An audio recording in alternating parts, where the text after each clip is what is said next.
So you have also become a writer now, JC. I see that you've written a dozens of articles in different newspapers, and you have 2 books already published, right? One is published, the other one is free. The other one is free. Yeah. Okay. So tell us about about your writing. How did it start? I think I had a knack for writing ever since I was a kid. I would write poems, I would write stories during my childhood. And as I grew up, I also kind of developed a knack for writing short stories and scripts. Right. So writing comes to me very naturally. I'm a good orator as well as a good writer. My communication skills and my writing skills, I think, they kind of just come to me naturally. I can bet $1 million on that. Okay. Tell us about fitness in metaverse. So, you come from technology background. Yeah. So, what would change in future? First of all, look, I think it's going to take a long time before anybody accepts metaverse as a reality. Look, there was a time when COVID was there, and I have to say, I was wrong about how long it was going to stay. I thought that COVID's going to stay for a long time. Yeah. But there's no COVID anymore. And I don't think even if it comes in future, people will lock themselves down. And even if they do, they'll always come back out. We are not supposed to be trapped inside our houses. I just feel like that's not us. We can't stay inside. We can't stay inside a digital world. We have to come out at some point of time. While the concept of fitness and metaverse already exists, there are a lot of fitness games that you can play. In fact, there's a beautiful game called Creed in HTC Vive. I have a device which is like a virtual device. So you wear the virtual VR headset, and you can play boxing, you can play table tennis, you can play badminton and everything. And I've been having it for last 3 years, I guess. So when initially it came, I was like very fascinated with it, but then I really got bored very quick because you start feeling dizzy. After there's no human interaction. There is human interaction inside, like the games feel really real, but it's just not very convenient. Like how a mobile phone is very convenient or a television is very convenient. A VR headset on a scale of 1 to 10, I would give it a 2 on a convenience rating. Like it's not very convenient. But let's see if we get those VR lenses that people are talking about, where you can just put up VR glasses which are like easy to use, then maybe fitness and metaverse can become a reality. As of now, it's very tricky, it's very difficult. Yeah. So you don't really encourage or promote metaverse right now? No. Okay. I also saw on your website there is something called 100-day challenge. What is that? So I've begun training Nusayar Yasin Nas daily. Yeah. So I've started training, and we were just casually discussing in Nusayar the theme of your video. So we have these 6 videos, right? So first one was on his nutrition. The second one was basically that he can train anywhere from the world. The third one is all about community, and then we'll talk about sleep and rest, and finally summarize with everything that we've learned. So he suggested that JC, it might be a good idea because a lot of people were asking me if they can also train under you, and I was like, I don't train anybody because training him is like 1 hour of my day every single day, right? And I only have like productive 12-13 hours a day, man. And I have to spend it with my family, I have to spend it for my work and everything, so I can't train people. And so he said, what can we do here? I said, look, we already have FITTR community. So he's like, okay, let's do one thing. Let's keep one very specific thing, which is like, workout for 100 days and in a specific manner. So basically the idea was that you follow the same routine as Nusayar, or you can try, and you don't need a gym. And right. We taught them the basics of calorie counting and stuff, like just manage your protein, manage your calories, and and just try it for 100 days. Like Nosire is changing, you'll experience the changes. So this whole excuse that, hey, I can't go to the gym, I can't work out, or I don't have money to buy supplements, because he's not taking any supplements either, right? So the idea was to make fitness simple. First, it has to happen here, Right. because unless until you believe in here that fitness can be really simple and you need none of that expensive supplements or equipments, you're never going to pursue it. You'll just keep going from one excuse to another, right? So that's where the idea of 100-day challenge came in. And yeah. Is it doing good? Yeah, we have like 45,000 plus people joining on nas.io. Okay. And we have got 10,000 people participating in the challenge. Wow, that's a huge Yeah, number. it's a huge number. Yeah. I also see something on your website which says FITTR Connect Fest in Goa. Yes. So what's that? So our community is online, and once in a year we typically meet up. Previously, it used to be like a company outing, and then we kind of thought that, hey, if we are just doing a company outing where we are getting coaches and employees, why not just invite the whole community? And so we started doing this Connect event all the way back in 2016. Okay. And so during COVID, we missed out on 2 to 3 years, but now Connect is back, and so I think this is like the 6th edition of Connect, fifth or sixth edition of Connect. Yeah. But it's just the FITTR community, which means that the employees and coaches, or No, does it anybody, also mean anybody. anybody who knows FITTR, anybody who wants to come, it's open for anybody, including the coaches and employees. For them, the entry is free. So what exactly happens there in the fest? It's a festival, right? So festival, which means there's music. This year we are going to have Lucky Ali's concert. Okay. Then we have speaker sessions. So this year's theme is physical, mental, social, and financial well-being. So for financial well-being, we already have Nitin Kamath and Ritesh Agarwal as speakers. For social well-being, we have Nosire. Mm-hmm. Then for mental well-being, I'm talking to a couple of speakers. So largely speaker sessions. Then we have MMA. Then we have box cricket. Then we have workout drills. Then it's like a lot of different things happening at the same time. We'll have arm wrestling, and we'll have powerlifting. You have to check out the reel from last year to understand. It's a huge setup, like 20,000 plus square feet of just pure, like on the beach of South Goa. Beautiful. I'm sure. Yeah, you have to come there to experience what it is. It's amazing. Sure. Tell us about your routine. You were just saying that you only have 12 to 13 hours in a day. So, कैसा रहता है आपका दिनचर्या? What do you do? So I wake up early in the morning. I have breakfast with my wife.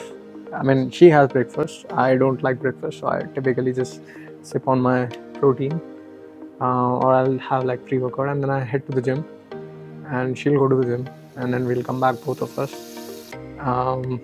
If the lunch is ready, I'll have lunch here, or I'll just go to the office and have lunch there. I'll spend like good 7-8 hours in the office, sometimes 6 hours, and then I come back home and I play with my little dogs, spend some time with family, and then I just hit the bed. But see, the thing is, for me, the office is not really office, because my phone starts ringing from 7 in the morning, right? So I'm actually working 24/7, and because the whole business is online and it's remote, right? Like, the reason I go to office is primarily just to catch up with the team members. And when I say team members, it's just me, Rohit, and a couple of other guys, because we have a remote working culture. So nobody actually comes to office. It's just me and Rohit. We'll talk, we'll discuss, and I record podcasts and those reels and everything. But that's pretty much it. Largely I work from home. Largely you work from home. As in, I go to office every day, but a lot of work I also do on the fly. Like, my work is from my mobile phone. Right. Sure. Tell us about your workout routine. What do you do? Is it like you do different body parts in a week, or you train all the muscles every day? No, I train all the muscles every day now. Okay. So I do the same routine that Nosire is doing. Primarily because I want to do the same thing that he's doing, so I can also understand better. how easy or difficult the routine is. So I'm doing the same routine, and it's basically a high intensity interval training and 150 plus squats, 150 plus push-ups. Then you have 150, almost 100 pull-ups, and then 200 this thing, Russian twist, then leg raises, and then I have my boxing drill, which is like typically shadow boxing, then bag work, and then circus on the pad work, and once in a week we also typically do sparring. So basically, when we're talking about your workout, you don't. So when you say squats, do you do just the body Jump weight? squats, yeah, jump squats. Just the body weight. Yeah. So, I mean, you don't lift weight. I'm not lifting at the moment. You're not lifting at the So, moment. like, because I'm training Nusayr, so we started at the same time. So, for me to be able to train somebody, I need to know the exact feedback. That's how I changed the programming. Sure. Tell us about your meal. What all do you eat every day? Is it like a standard? It's a standard. Meal It's a format standard. that you So, for the last 3 months, I was having soya and rice, and now I've switched to eggs. Again, 3 months later, I'll probably switch to soya and rice. Are you a vegetarian? I'm a vegetarian, but I eat eggs, and if I'm outside India, then I also eat seafood. And once in a while, maybe chicken. But we don't cook anything at home because my family is vegetarian. Akriti is vegetarian. Rachel is not a vegetarian. She is a non-vegetarian. But if she wants to eat non-vegetarian, she orders from outside.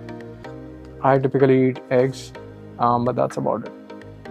So, how do you ensure that you have a wholesome diet every day? My diet is wholesome. If eggs are like complete food, egg is supposed to be. There's a reason why it's called a complete food. Okay, so 8 eggs every single day, and when I'm not eating eggs, I eat about 100 grams soya. Soya is also pretty good. Soya, Nutria, and the chunks. Right. So soya is also pretty good food, and they provide you with complete amino profile, a lot of micronutrients. Apart from that, I eat spinach, 300 grams every single day. Right, so spinach is there. Then, so vegetable intake is there. My protein intake is there, and the rest of the things just come from largely carbs. Fat, I restrict it to 20-30 grams of fats. That's about it. So, JC, you're talking about. When I'm eating eggs, then the fat content goes up, but right. Yeah. So now that you're talking about soya, there is a myth around soya, and it is said that it increases the estrogen level in your body. No. So why don't you break that myth for us? No, yeah, I've broken these myths like hundreds of times in the past. I think every food contains something or the other which can kill you, potentially kill you. Right. But it all depends on in what quantity you are consuming that food. Even rice has arsenic. Watermelons have potassium and magnesium in micro quantities. But there's this philosopher, John Agricolas, and he died by eating too many watermelons because he ate 20 of them, and suddenly he had too much potassium and magnesium. He got a cardiac arrest, and that's how he died. Right. So even apples have amygdalin, which is a precursor to cyanide, and you have seafood, which has like mercury. So every food can kill you potentially if you overeat. Okay, and when foods they grow up in nature, they have certain protective compounds around them, right? So phytoestrogen is not really estrogen. It mimics the effects of estrogen in the body, but it's not the same. It's not the same. It's not the same. And we have several meta-analyses now which have proven that neither soya nor isoflavone content increases testosterone, increases estrogen content in men. We have researchers. Sure. What are your views about, now we categorize into two different supplements and advanced supplements. What do you mean advanced supplements? Advanced supplements, PEDs. Those are not supplements, they are drugs. They're drugs. No, there's a huge difference between the term supplements and drugs. Supplement is basically food. Supplement is macros and micros. When we talk about drugs, we are talking about hormones. Right. Okay, and when you take in a supplement, the amount of the biological reference range in your body is not going to increase because your body will not allow that to happen. And what happens is that if you take, let's say, excess amount of supplements, either you will develop some sort of immediate side effect, or your body will probably get rid of it if it's water soluble, right? Or it'll make you like really, really sick, right? So there's that. But when you take exogenous hormones, what body does is it shuts down your internal production of those hormones. Okay, so for example, if somebody Naturally. takes, Yeah. so that has a far-reaching side effect. Also, drugs are illegal. So my view on drugs is that drugs can help you build muscles, but they can also make you very, very sick. Besides, those muscles are pretty much useless. So if your goal is to be fit for life, then you should stay away from drugs. They do more harm than good. Then you have supplements. Supplements are okay to have if you have some sort of deficiency, or let's say if you're not able to meet your macro or micro requirements from food, then you can supplement it. But that's about it. So, what is your recommendation in that? First, food. Most important is food. Most of the people just have very bad diet. If they just fix their bad diet, if they just fix their sleep, if they fix their exercise, that's it. 99% of the people don't need supplements. So, JC, talking about the population in urban cities, let's say 90% of the population is working, and it's really hard for them to they can stick around and they can give their 100% in terms of doing exercise. They can give their 100% in terms of sleeping. I think the only thing that they're lacking is their eating habits. Yeah. So for them, what is one guidance or tip that you would want to give away? No, stop eating excess food. Stop eating outside. As much as you can, cook at home.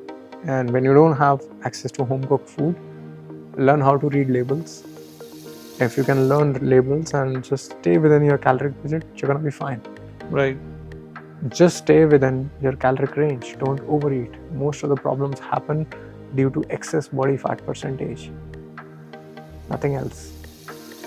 All the organic and inorganic and the whole, this GMO, non-GMO, and what is this, carbs versus fats, all that probably contributes very less to our health compared to just people overeating. Right. The effects of overeating are far more than anything else. Most of the disorders that we are getting these days are called lifestyle disorders for a reason. It's the lifestyle, right? So people are just eating too much food. They have to control the amount of food that goes inside our bodies. So reduce your body fat percentage, drink sufficient amount of water, sleep enough. That's it. It's all very simple.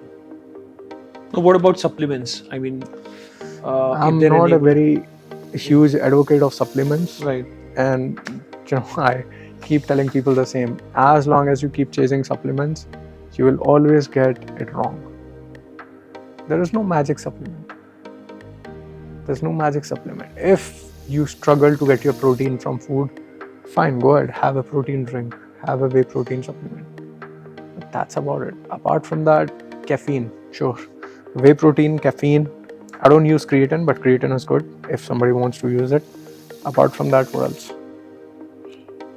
Actually, that's pretty much it. Whey protein, creatine, and caffeine. That's it. Apart from this, everything else is either a gimmick or only needed if you have a deficiency. You don't need any of the other supplements. Right. Yeah. I agree. So, do you think overtraining is real? Yeah, if you are not gradually progressing to a certain stage, then yes, people can overtrain. Overtraining is basically you training without proper recovery. But if you keep your recovery in check, then overtraining is not a big problem. Okay. And these days, people are blaming gyms a lot and exercising a lot, maybe to an extent, supplements of people dying everywhere. Ignorance, nothing but plain ignorance. There's no real fact, there's no statistics to back it up. Right. It's just a couple of news media outlets and then people who don't understand the basics. That's it. I have certain questions. So one question is, can they consume alcohol while working out? No. They can't. Nobody should consume alcohol. See, don't believe me, okay? Buy a advanced fitness gadget that tracks your HRV. Even if you have an Apple Watch, it tracks your HRV, tracks your sleep, tracks everything. Drink alcohol, check out your HRV. Next day your HRV will flatline. It will come down. Your resting heart rate will go up.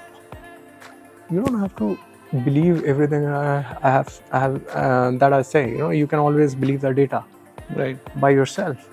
So go ahead, feel free, go to the bar, drink a couple of drinks, check your RHR and HRV after a week's time.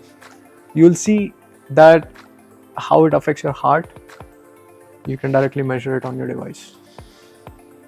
And if it affects your heart, rest assured that it definitely affects your liver and kidneys for sure, because largely the metabolism of alcohol is happening in your liver, and because it has a dehydrating effect, it is definitely going to affect your kidneys also. Right. Yeah. So no smoking and no alcohol. No smoking and no alcohol is a good way to live your life in a healthy manner. If you drink alcohol, and if you smoke cigarettes, you are likely going to develop some symptoms or some sort of lifestyle problems. You may live long, and it happens that a lot of old people, it used to happen in older times when and those people were not smoking and drinking right from when they were kids. They typically Right. start smoking very late in their lives. Because I remember my not my actual grandfather, because he expired before I was born, but older people, they started smoking bidi Correct. when they were like Hookahs and 50 BDs. or 60. Yeah. Before that, they had fathers. They could not go in front of their fathers or smoke or drink. Today, people are starting smoking and drinking by the age of 18 and 19. Right. So people who represent facts, they're like, oh, there are so many old people and my grandfather used to smoke and drink and till he was 80, 90. Baba, they started smoking and drinking in 60s and 70s. Correct. Yeah. They could never dare to smoke and drink in front of their parents. Yeah. You're promoting smoking and drinking right from like 18 years of age. It's not the same thing. Besides, they used to work in a field. And I remember my nana, he died of cancer. He had mouth cancer. He used to eat tobacco. He had oral cancer. So I know firsthand that people who drink and smoke and chew tobacco, they do get cancer. Right. Yeah. For a person who would want to start his fitness journey, what are the tips? How can he or she starts? Well, it's not complex. The best thing that you can do is probably just go out and read my Get Shredded documents, completely free of cost. Sure. It'll give you some basic understanding. It's available in all languages. So you have Hindi, English, Marathi, Tamil, Telugu, all Punjabi, all the languages are there thanks to FITTR community. So just read that document, develop a basic understanding, create a diet and training plan which is sustainable, and then follow it. It's all repetition of basic stuff. What happens is people try exciting stuff, but exciting stuff is just too exciting and it's also difficult to sustain. Right. So they'll do it for a week and then they'll quit. All they have to do is just do the basic stuff which they can keep repeating over and over for many, many years. If I don't like the food that I'm eating every single day, I will not be able to stick to my routine. I love my the egg biryani, the soya biryani that I eat. I eat every single day that. My breakfast, lunch and dinner. I mean, I don't have breakfast. My lunch and dinner is the same. But the food is tasty. There was a time when I used to eat like very, very bad food, like boiled food, boiled chicken, boiled spinach. And because of my, you can say that willpower and everything, I would be able to sustain for, let's say, 4 months, 6 months for contest prep. But after the contest, would finish, I would hog like a pig because it was never sustainable. So then when I understood how important is sustainability, now I eat tasty food and I don't have cravings anymore. Right. Tell us about genetics. Can we really change the genetics? So one thing is genes, the other thing is gene expression. In simpler terms, there are certain things that we can change. There are certain things we cannot change. For example, the color of hair, we can't change. Correct. The color of our eyes, we cannot can't change. Yeah. Right. Then if we are born into, let's say, a thin family where everybody is thin, with the right kind of training, with the right kind of environment, we can gain muscle. Change, yeah. Okay, we are born into an obese family with a history of diabetes, with the right kind of lifestyle, the right kind of changes, we can change that. So there are a lot of things which we can change, but there are certain things which we cannot. Lifestyle related things we can absolutely change. Sure. We were just now talking about the calories and micro and macronutrients. Tell us about, for a person who just wants to be fit, what is the kind of calorie intake one should have? Now that depends on your individual BMR and TD. Okay. So first calculate your maintenance calories, and then if you want to lose weight, reduce some calories from your maintenance calories, and if you want to gain weight, just increase some calories from your maintenance calories. No, talking about an average person. Let's say they don't want to lose, they don't want to gain, then what should be the average calorie Then intake? find your maintenance calories. And if you're an Indian, the chances are that, again, can't vary. This is something which I can't generalize because height plays a very important factor. Correct. So if you're, let's say, a 5'5" somebody, your caloric requirements are going to be different. If you're like a 6 feet and above, your caloric requirements are going to be way different. If you are somebody who stays sedentary, your calorie requirements are going to be less. If you are somebody who's like an active athlete, calorie requirements are going to be very different. So there's no standard recommendation. Like you see on the packet labels, it says a standard recommended diet of 2000 calories, but it's not that specific. For some people, they will lose weight at 2000 calories, while others might gain weight at 2000 calories. Right. So it has to be customized, personalized. Yeah. It depends on body to body. It depends on body to body. Sure. And can you throw some light in terms of, how much percentage of fat is good in the body? Does it also depend on body to body? No. So there are certain, there are some bodies, right? And like, for example, we have all the medical associations, then we have WHO, then we have, different kind of nutrition bodies. And in general, there are a lot of bodies, medical bodies, which have established certain recommendations for fat percentage. And large, most of these medical bodies agree that for men, a 6 to 15% body fat percentage is a good percentage. Like 6 a to healthy 15. 6 to 15% body fat for men. And obviously, there's going to be a little bit up and down between different age groups. Right. But for, let's say, men in their 30s, 40s, 50s, a 6 to 15% body fat is a good range to maintain. That's a healthy range. Right. Anything above 15%, you're probably moving on the higher side. Anything less than 6% or 5%, maybe you're on too much of athletic side. And anything below, let's say 5%, you are probably, it's slightly more difficult because then you also have essential body fat percentage, which Right. Many suggest that it's around 2%. But then just to be on the safer side, we tell, hey, 6 to 15 is a good range. So I personally maintain 8% body fat year round, 6 to 8% body fat year round. That's my, and a lot of top athletes around the world, they also maintain 6 to 8% body fat. Yeah, I agree with you. And then for females, it's generally 16 to 24. And again, if you are more leaner, more athletic, you'll lean in towards the lower range. If you are unfit, unhealthy, you'll move towards the higher side. But why there's so much of difference? Females have a lot of fat in their organs. Like if you talk about their chest tissues, it's primarily just made up of fat. Okay. So that's why 16 to 24 for them. There's another myth that you can't have carbs and salt after 7 p.m. Yeah, these myths, they just keep coming as random garbage myths. Yeah. I don't even know how to respond to these kind of myths, like, because it's so bizarre. Like, where do I even to make sense of it? Like, if somebody can give me a logic as to why they are bad after specifically 7 o'clock, maybe I can. No, so it's I won't say it's completely or utter nonsense, JC, because back in our early days, or as per what is that? Ayurveda. So it says that you can't have your meals after Suryast. No, so it does not. See, Ayurveda is a recommendation. Right. It's not a hard and fast rule. Ayurveda was written by people who had no access to the cutting edge medical knowledge that we know. So back in the days, everything was common sense. Right. They found out that people who ate late probably also slept late.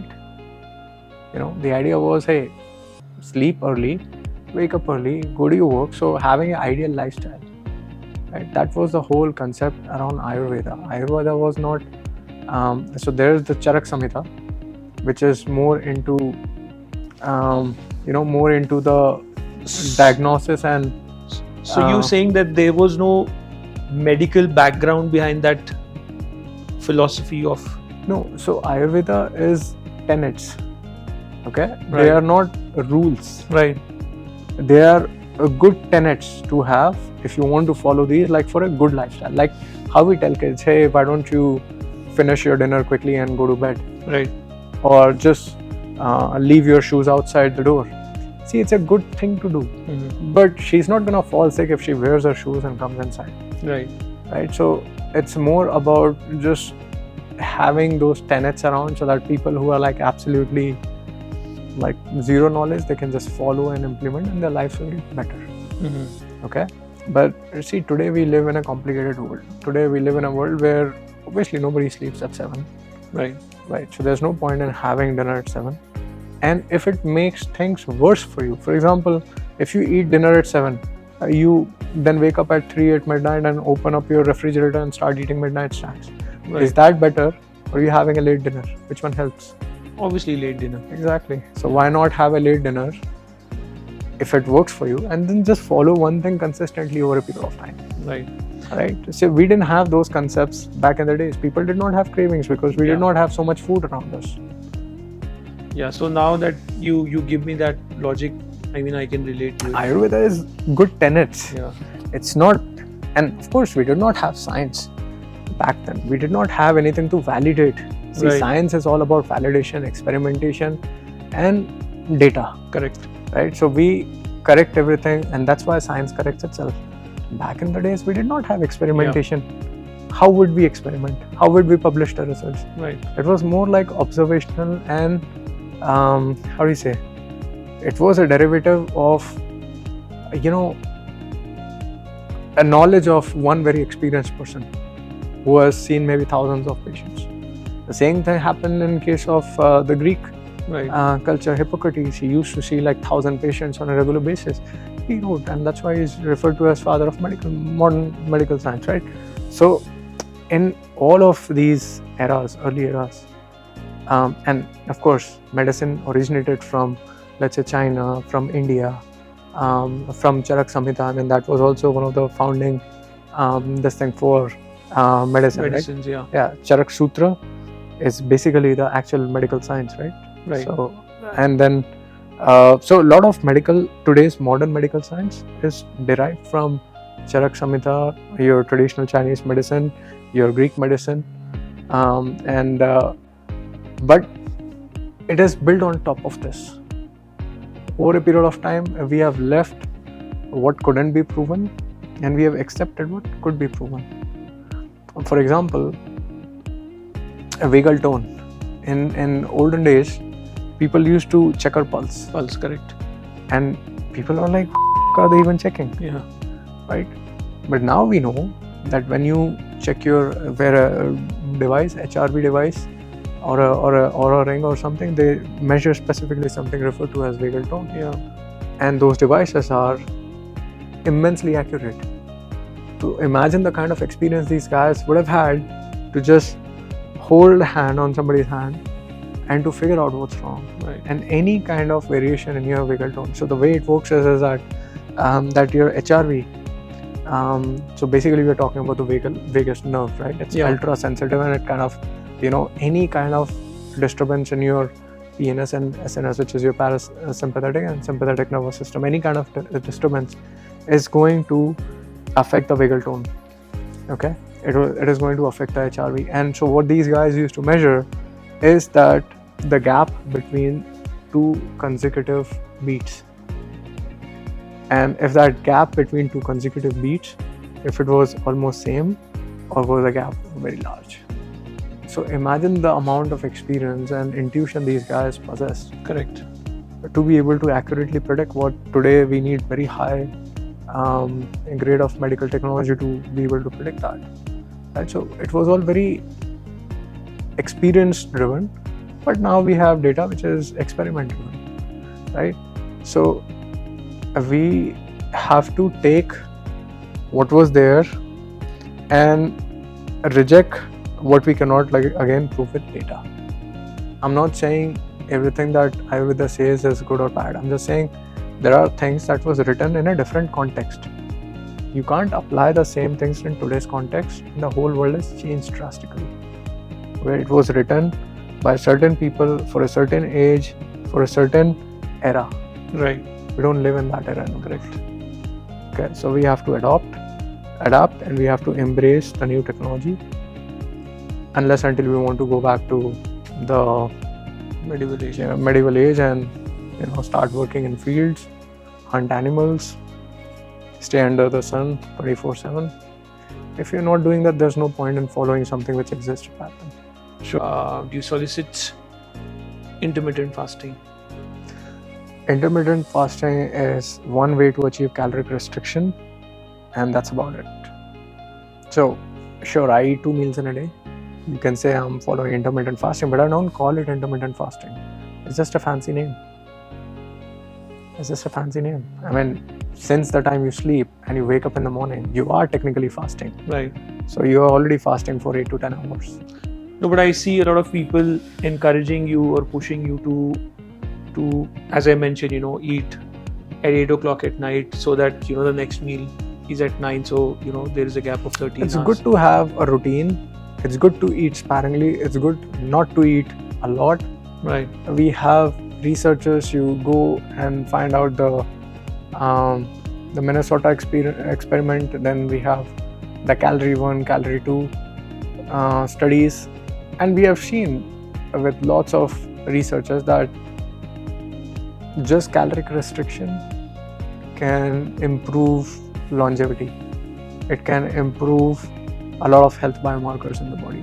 Right? Okay. So eating less is the secret, not intermittent fasting. Intermittent fasting forces you to eat less. Getting my point? Right. If you voluntarily eat less, you don't have to do intermittent fasting. If you do intermittent fasting, you are forcing yourself to eat less. That's the only difference. So basically, your idea is to eat less but have a wholesome meal. Yeah, eat less, wholesome meal. Eat sparingly, eat less, so that you're not thinking about your food all the time. Right.